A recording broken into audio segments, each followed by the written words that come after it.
네, 오늘 아침에 우리에게 주신 하나님의 은혜의 말씀은 출애굽기 33장 12절에서 23절의 말씀입니다. 출애굽기 33장 12절에서 23절의 말씀 교독하도록 하겠습니다. 모세가 여호와께 아뢰되 보시옵소서, 주께서 내게 이 백성을 인도하여 올라가라 하시면서 나와 함께 보낼 자를 내게 지시하지 아니하시나이다. 주께서 전에 말씀하시기를 나는 이름으로도 너를 알고 너도 내 앞에 은총을 입었다 하셨사온즉 여호와께서 이르시되 내가 친히 가리라. 내가 너를 쉬게 하리라. 모세가 여호와께 아뢰되 주께서 친히 가지 아니하시려거든 우리를 이곳에서 올려보내지 마옵소서. 나와 주의 백성이 주의 목전에 은총 입은 줄을 무엇으로 알리이까? 주께서 우리와 함께 하심으로 나와 주의 백성을 천하 만민 중에 구별하심이 아니니이까? 여호와께서 모세에게 이르시되 내가 말하는 이 일도 내가 아리니 너는 내 목전에 은총을 입었고 내가 이름으로도 너를 알미니라. 모세가 이르되 원하건대 주의 영광을 내게 보이소서. 여호와께서 이르시되 내가 내 모든 것을 내 앞으로 지나가게 하고 여호와의 이름을 내 앞에 선포하리라. 나는 은혜 베풀 자에게 은혜를 베풀고 긍휼히 여길 자에게 긍휼을 베푸느니라. 또 이르시되 내가 내 얼굴을 보지 못하리니 나를 보고 살 자가 없음이니라. 여호와께서 또 이르시기를 보라 내 곁에 한 장소가 있으니 너는 그 반석 위에 서라.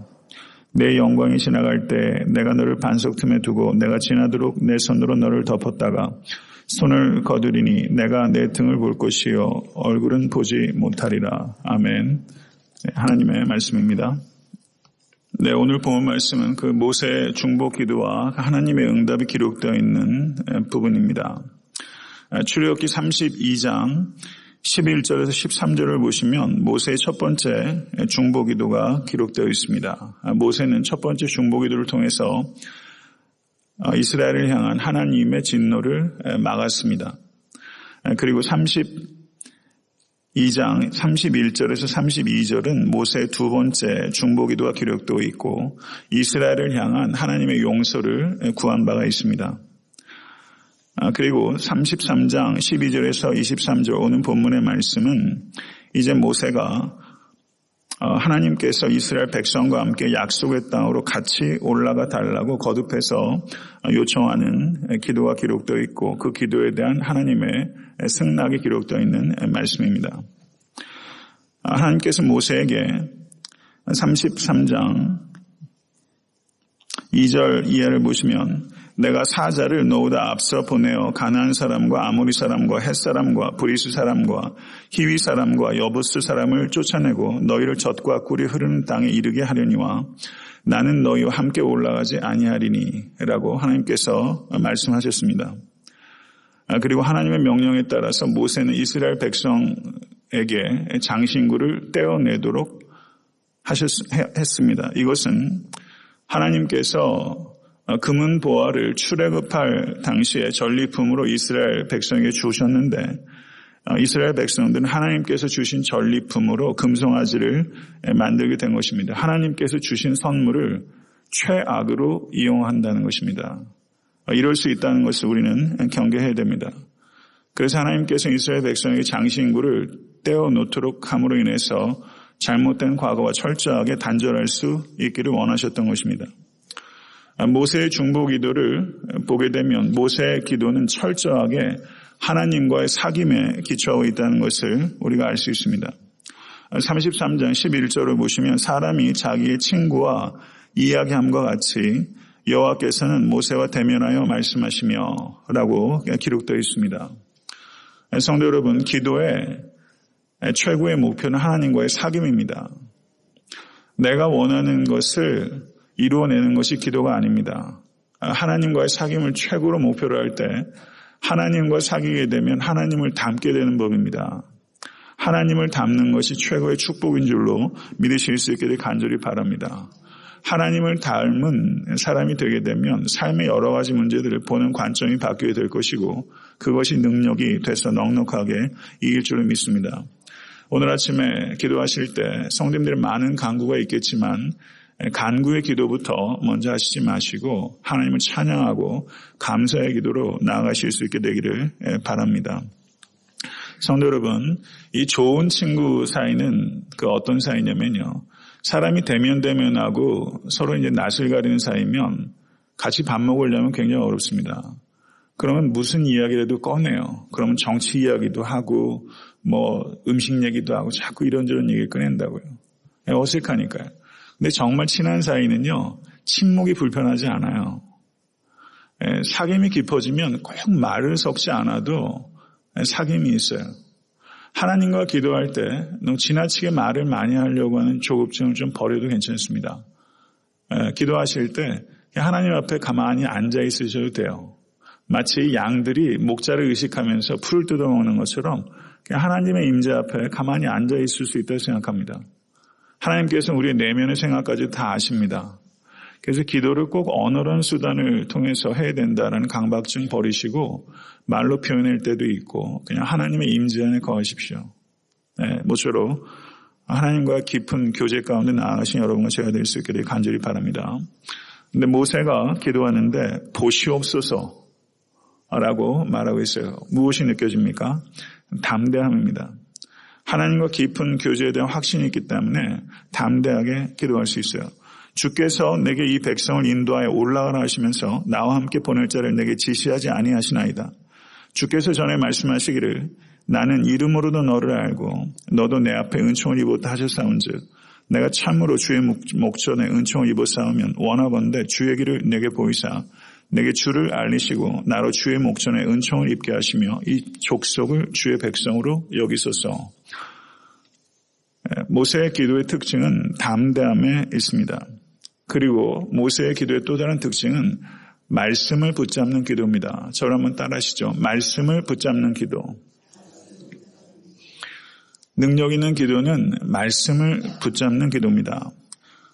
지성을 드리는 게 아닙니다. 말씀을 붙잡고 하나님 앞에 기도하실 수 있게 바랍니다. 성도 여러분, 느헤미야가 기도한 내용이 느헤미야 1장에 기록되어 있어요. 느헤미야 1장 5절에서 11절은 느헤미야의 기도의 한 모범입니다. 한번 오늘 댁에 가셔서 그 기도의 내용을 한번 읽어보세요. 그 느헤미야가 기도했는데 느헤미야의 기도의 특징은 세 가지입니다. 저를 한번 따라하시죠. 찬양의 기도, 회개의 기도, 말씀을 붙잡는 기도. 그게 느헤미야의 기도의 세 가지 특징이에요. 찬양의 기도, 회개의 기도, 말씀을 붙잡는 기도. 특별히 말씀을 붙잡는 기도에 대한 언급이 느헤미야 1장 8절에서 9절에 기록되어 있습니다. 옛적에 주께서 주의 종 모세에게 명령하여 이르시되 만일 너희가 범죄하면 내가 너희를 여러 나라 가운데서 흩을 것이요 만일 내게로 돌아와 내 계명을 지켜 행하면 너의 쫓긴 자가 하늘 끝에 있을지라도 내가 거기서부터 그들을 모아 내 이름을 두려고 택한 곳에 돌아오게 하리라 하신 말씀을 이제 청하건대 기억하옵소서. 그 말씀을 이제 청하건대 기억하옵소서. 말씀을 가지고 하나님께 기도하고 있는 것입니다. 신명기 말씀을 지금 느헤미야가 인용하고 있는 거예요. 성도 여러분, 하나님께서 말씀을 붙잡고 기도할 때 하나님이 약해지십니다. 말씀을 가지고 그 말씀을 기억해달라고 기도하십시오. 기도가 깊은데 말씀이 얕을 수 없고요. 말씀이 깊은데 기도가 연역할 수 없습니다. 이 두 가지는 같이 성장하는 거예요. 말씀과 기도가 동전의 앞면과 뒷면을 분리할 수 없습니다. 동전의 앞면과 뒷면은 항상 같이 있는 것처럼 말씀과 기도는 항상 같이 있는 것이고 말씀을 적용을 할 때 그 말씀 적용의 첫 번째 순종이 뭐냐면 그 말씀을 가지고 기도하는 거예요. 그게 말씀에 순종하는 것입니다. 말씀을 붙잡고 기도하십시오. 새벽에 오늘 듣는 말씀을 가지고 그 말씀을 기도에 적용하셔서 오늘 기도할 수 있다는 것입니다. 그리고 그 말씀을 기억해 주시옵소서라고 하나님 앞에 기도하시고 반드시 응답받을 것을 믿고 구하실 수 있게 되기를 바랍니다. 모세가 하나님께서 나를 이름으로 아신다. 그리고 나에게 은총을 주께서 주셨다라고 말씀하셨다면 하나님 그 말씀을 기억하신다면 뭐라고 모세가 구하냐면 이 이스라엘 백성을 주의 백성으로 여겨 주시옵소서. 이렇게 모세가 간구하고 있는 것입니다. 모세는 하나님으로부터 자기가 받는 은총과 이스라엘 백성의 운명과 분리될 수 없다고 강변하고 있는 거예요. 하나님 내게 은총을 주셨다면 그것은 곧 이스라엘 백성을 하나님께서 은총을 베푸시는 것과 같은 것입니다. 이렇게 말하고 있는 것입니다. 얼마나 훌륭한 리더인지 모릅니다. 성도 여러분, 나라에도 위기가 생기면 성도 여러분, 적신 한가운데를 가장 먼저 뚫고 들어가야 될 사람이 리더인데 제일 뒤쳐져 있고 이익에는 제일 빠르고 그리고 위험한 자리에서는 제일 먼저 도망하는 리더들이 얼마나 많은지 몰라요. 모세는 이렇게 말했습니다. 모세는 단순하게 책임감이 출중해서가 아니라 모세는 자신의 존재 가치는 곧 이스라엘 백성의 존재와 직결되는 문제다라고 말하고 있는 것입니다. 자기의 존재의 핵심이 곧 이스라엘 백성의 존재라고 말하고 있는 거예요. 제가 이 말씀을 읽으면서 목회자로서 제 자신을 한번 되돌아보게 됩니다. 목회를 하면서 제가 제일 싸워야 되는 저한테 영적 전쟁터가 제 자신에 대한 실망감을 제가 이기는 게 저한테 제일 어려운 씨름이에요. 제 개인적인 성향과도 연관이 좀 있습니다. 목회자의 회중과의 관계에 대해서 생각을 해보게 됩니다. 캐톨릭은 어느 지역에 그냥 캐톨릭 교회 하나예요. 교회가 얼마나 많은지 몰라요. 개인적으로는 참 어지럽기도 합니다. 교회 목회자 회중과의 관계를 생각해 보면서 교회가 왜 이렇게 약화됐는가 했을 때 저는 그것이 목회자 회중과의 관계가 약해진 것이 매우 큰 요소 가운데 하나로 생각합니다. 성도가 목회자를 실망시키기도 합니다. 그런데 요즘 시대는 사실 목회자와 성도를 많이 실망시키죠. 매우 심각하게 실망시킨다고 생각합니다. 저도 목회자에 대한 신뢰가 그렇게 높지 않아요. 제 자신이. 그런데 이 쌍방간의 실망감을 준단 말이죠. 부부관계도 그런 것 같습니다. 관계가 성숙해지려면 실망감을 어떻게 극복할까 하는 부분이 굉장히 크더라고요. 뭐 좋을 때야 다 좋죠. 잘할 때야 다 좋죠. 그런데 사랑함에도 불구하고 사랑하지 않아서 주는 실망감도 있지만 사랑함에도 주는 실망감도 있는 거거든요. 그 관계라는 게 이 실망감을 어떻게 잘 이기고 극복할 수 있을까? 어떻게 여유를 가지고 인내하며 그 일을 통해서 상대방이 더 성장할 수 있을까 하는 부분은 가까운 부부 사이에서도 그리고 성도와 목회자의 관계 속에서도 친구 사이에서도 어느 사이에서도 이 실망감을 잘 견뎌주는 것 이게 참 중요하다. 실망감을 잘 견디는 게 어떻게 보면 사랑의 한 얼굴이다 이런 생각이 듭니다. 성도 여러분, 목회자의 성도의 관계는 참으로 중요한 관계입니다. 이 관계를 어떻게 맺어가느냐 하는 것이 여러분들이 건강한 신앙생활 하는 거에 아주 결정적인 키입니다. 교회가 튼튼해지는데 매우 중요한 요소입니다. 성도 여러분, 저는 이 자리에 계신 모든 권속들께서 가정에서 교회에서 각자 주어진 소명과 은사에 따라 영적 리더의 역할을 감당할 수 있게 되기를 바랍니다. 근데 예수님께서 씨 뿌리는 자의 비유를 주셨어요. 그것은 마음밭을 좋은 밭으로 가꿔라 라는 의미도 있지만 그것보다 훨씬 다양하고 그리고 깊이 있는 말씀이 있어요. 여러 차원에서 적용할 수 있는 것입니다. 예수님께서 그 말씀을 주신 이유는 선교의 컨텍스트를 염두에 둘 수 있어요. 예수님께서는 씨 뿌리는 농부입니다. 근데 하물며 예수께서 씨를 뿌릴 때도 길가밭이 있습니다. 바리새인들, 사두개인들, 그리고 대다수의 유대인들, 그리고 심지어 제자들도 길가밭이었어요. 돌짝밭이 있습니다. 그리고 가시밭이 있어요. 좋은 밭이 있어요. 산술적으로만 나눠도 예수께서 뿌리신 씨앗을 받아들인 사람은 25%라는 거죠. 25%가 됐습니까? 갈릴리와 예루살렘과 심지어 사마리아에서도 수많은 회중들을 향해서 오병의 기적을 행하실 때 먹은 남자 장전만 5,000명이면 그 수가 얼마입니까 도대체? 10,000명이 좋게 넘는 사람인데 예수님께서는 고작 한 줌의 사람을 얻으셨거든요. 성도 여러분, 여러분들께서 말씀으로 사역할 때 그것을 받아들이지 않는 사람이 훨씬 월등히 압도적으로 많다. 이것을 예수님께서 준비시키고 그것에 대해서 제자들이 강건할 수 있도록 이야기하신 거예요. 사람은 약합니다. 예수님께서 겟세마네 동산에서 제자들에게 예수님께서 부탁하셨어요. 자지 말고 깨어 있으라. 기도해달라. 나를 위해 기도해달라. 저는 리더는 이런 모습을 보일 수 있어야 된다고 생각해요. 사도 바울도 성도들에게 기도해달라고 요청하잖아요. 기도가 필요하지 않은 사람이 누가 있습니까? 예수님께서 그와 같이 기도를 요청한 것은 영적 리더에게도 그런 진솔함이 있어야 한다는 것을 저는 가르치는 측면이 있다고 봅니다. 그런데 제자들이 번번이 자고 있어요. 그런데 예수님께서 마지막으로 일어나자 함께 가자 하기 전에 뭐라고 말씀하시냐면 제자들을 보시고 마음은 원이로도 육신이 약하도다. 예수님께서 그 제자들을 다시 한번 품어주시지 않습니까? 저는 그게 목사로서 목회자로서 영적 리더로서 제자들의 큰 가르침이었다고 생각합니다. 그것은 너희들도 베드로야, 야고보야, 안드레야 피곤하냐? 내가 지금 십자가에 달려 죽기 직전인데도 지금도 너희가 잠들어 있구나. 너희들도 나중에 목회하게 되면 너희들 회중이 이럴 것이다. 회중들이 마음은 있어도 육신이 못 따라가는 회중들이 있을 것이다. 그때 나처럼 품어주라. 그 말씀 아닐까? 제 개인적으로는요. 나중에 베드로와 야고보, 요한과 안드레가 얼마나 그 실망감들을 이겨내야 했겠습니까?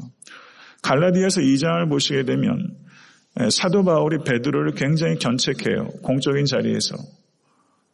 이방인들과 식사하다가 예루살렘에서 유대인들이 온다니까 뒤로 싹 물러나 버리고 한 것을 보면서 사도 바울이 공적으로 견책합니다. 그런데 베드로가 잘 받아들이죠.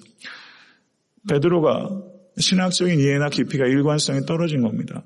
고넬료의 환상을 통해서 그 이방인들과의 관계성을 분명히 계시를 통해서 깨달았는데도 불구하고 갈라디아 교회에서 일관되지 못한 행동을 하거든요. 그러니까 목회자, 심지어 예수님의 수제자조차도 일관되지 못한 시간이 있어요. 그러니까 자기 자신에 대한 실망감, 회중에 대한 실망감, 그런 복합적인 실망감을 어떻게 잘 이해하느냐, 받아들이냐 하는 것이 정말 중요한 겁니다. 극단적으로 판단하지 않으실 수 있기를 바랍니다. 자기 자신에 대한 실망감도 극단적으로 판단하지 마시고 목회자에 대한 실망감, 부부 사이의 관계에서의 실망감, 자녀에 대한 실망감, 사탄의 전략 가운데 하나는 극단적이게 한다는 것입니다. 한국 사람들이 고추장을 많이 먹어서 그런지 너무 극단적이에요. 제 자신에도 그런 캐릭터가 있어요. 감정적으로도 지나치게 경도돼요.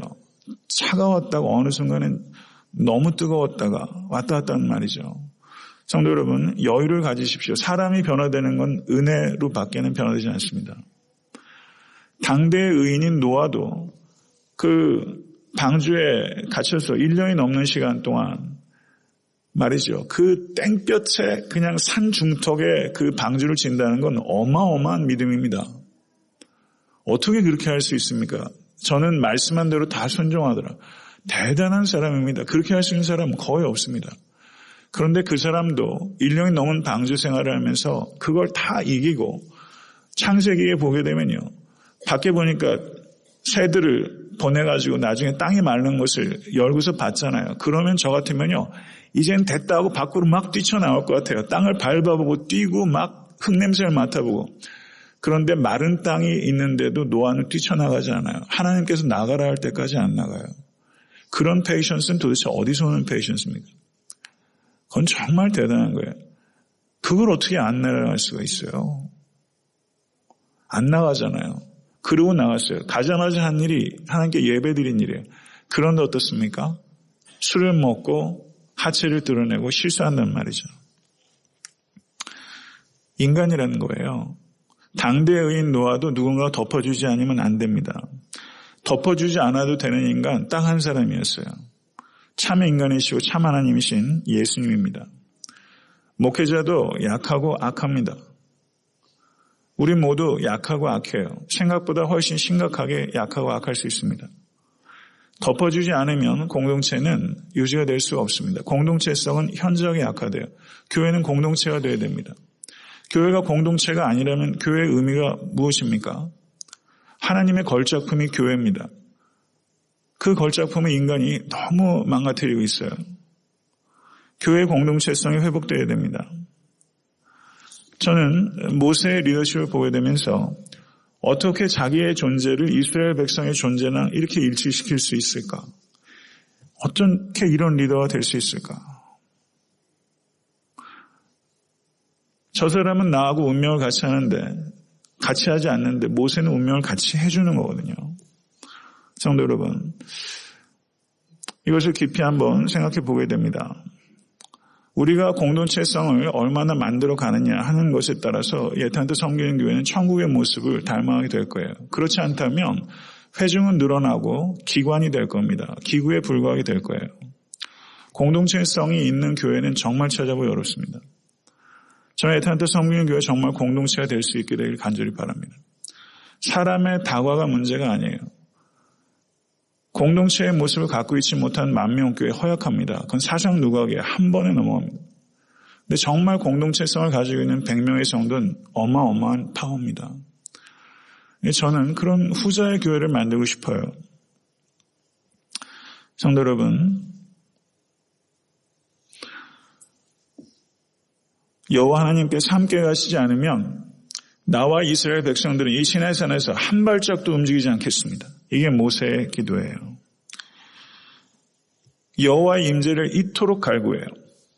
하나님께서 기분이 좋으셨겠어요? 나쁘셨겠어요?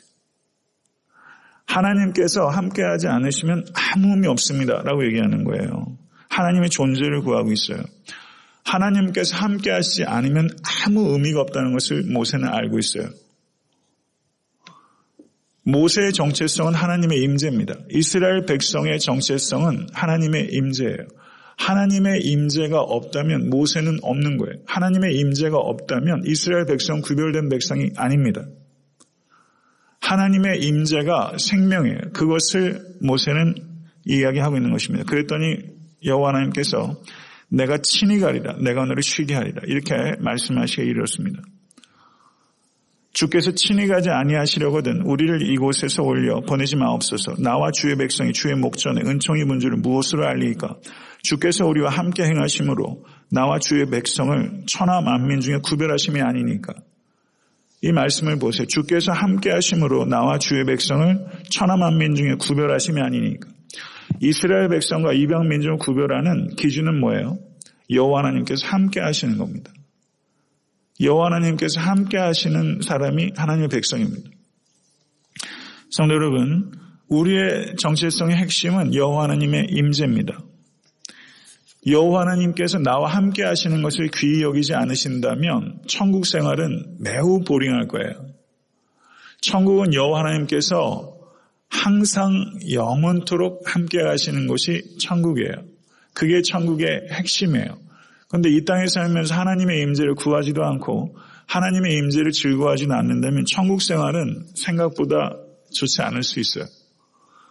천국을 우리가 죽어서 가는 것을 이해하지 마시고 천국을 앞당겨서 여기서 사십시오. 하나님의 임재가 여러분들 영혼 가운데 임할 수 있게 간절히 바랍니다. 모세의 간구에 대해서 하나님께서 내가 말하는 이 일도 내가 하리니 라고 말하면서 하나님께서 모세에게 꼭 끌려다니는 것 같은 인상을 주실 정도로 하나님께서 기뻐하셨어요. 그리고 18절 이하를 보시면 하나님께서 모세에게 자신의 모습의 일부를 보여주시는 은총을 주셨습니다. 하나님의 뒷모습을 보여주셨어요. 등을 보여주셨어요. 놀라운 일이죠. 반석 틈에 모세를 세우고 하나님께서 그 앞으로 지나가시겠다고 얘기를 하셨고 지나가셨어요. 그리고 하나님께서 손을 덮으셔서 가리시고 지나가신 뒤에 그 뒷모습을 보도록 허락하셨습니다. 요한복음 1장 18절을 보시면 본래 하나님을 본 사람이 없으되 하나님 품속에 있는 독생하신 하나님이 나타나셨느니라. 모세는 하나님의 지나가시고 그 등을 봤는데 하나님께서 모세 앞을 지나치셨는데 하나님께서 구약 말씀의 성취로 예수 그리스도를 이 땅에 보내주신 말미암아 하나님께서 우리 안에 거하십니다. 등만 보여주신 게 아닙니다. 태초부터 있는 생명의 말씀에 관하여는 우리가 들은 바요, 눈으로 본 바요, 자세히 보고 우리 손으로 만진 바라. 이 생명이 나타나신 바 된지라. 이 영원한 생명을 우리가 보았고 증언하여 너에게 전하노니 이는 아버지와 함께 계시다가 우리에게 나타나신 바 된 이시니라. 우리가 보고 들은 바를 너에게도 전하면 너희로 우리와 사귐이 있게 하려 함이니 우리의 사귐은 아버지와 그의 아들 예수 그리스도와 더불어 누립니다. 우리가 이것을 쓰면 우리의 기쁨이 충만하게 하려 함이라. 아멘. 할렐루야. 오늘 본문에서는 모세 앞으로 지나가신 하나님에 대한 기록이라면 사도 요한은 내가 들은 바여 눈으로 본 바여 손으로 만진 예수에 대해서 하나님에 대해서 이야기를 하고 있어요. 그리고 우리에게 이 기쁜 소식을 전해주고 계신 것입니다. 성도 여러분, 우리가 영안으로 주님의 얼굴을 구하실 수 있는 이 아침 될 수 있길 간절히 바랍니다. 어떤 의미에서 우리는 모세 이상으로 은총받은 백성입니다. 이 은총을 입은 자로서 그리고 오순절 다락방 사건 이후로 모든 성도들에게 성령께서 부어주셨습니다. 성도 여러분, 우리가 축복받은 신약시대 백성입니다. 모쪼록 하나님의 임재를 늘 의식하시면서 실망감을 잘 극복하시고 인내하시고 가정과 교회를 공동체로 세워가시고 또 하나님의 영광을 나타내는 일에 쓰임받는 여러분의 존재와 삶이 될 수 있게 되기를 우리 주 예수 그리스도 이름으로 간절히 축원합니다.